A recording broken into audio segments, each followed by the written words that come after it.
Barrier to entry explained.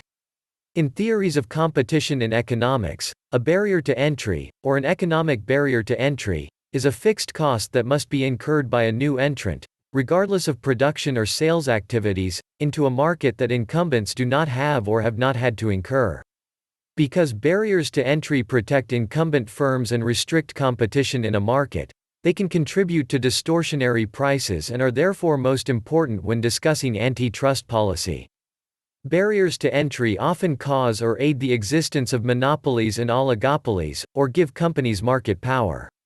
Various conflicting definitions of barrier to entry have been put forth since the 1950s, and there has been no clear consensus on which definition should be used. This has caused considerable confusion and likely flawed policy. Joe Bain used the definition, an advantage of established sellers in an industry over potential entrant sellers, which is reflected in the extent to which established sellers can persistently raise their prices above competitive levels without attracting new firms to enter the industry.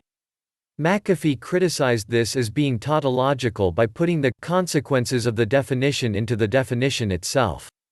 George Stigler defined an entry barrier as a cost of producing that must be borne by a firm which seeks to enter an industry but is not borne by firms already in the industry. McAfee criticized the phrase is not borne as being confusing and incomplete by implying that only current costs need be considered.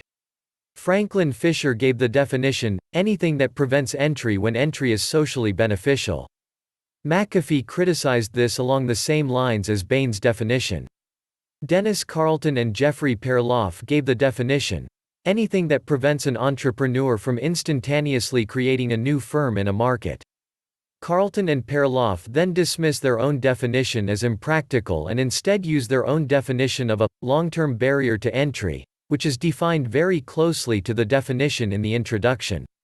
A primary barrier to entry is a cost that constitutes an economic barrier to entry on its own. An ancillary barrier to entry is a cost that does not constitute a barrier to entry by itself, but reinforces other barriers to entry if they are present. An antitrust barrier to entry is a cost that delays entry and thereby reduces social welfare relative to immediate but equally costly entry.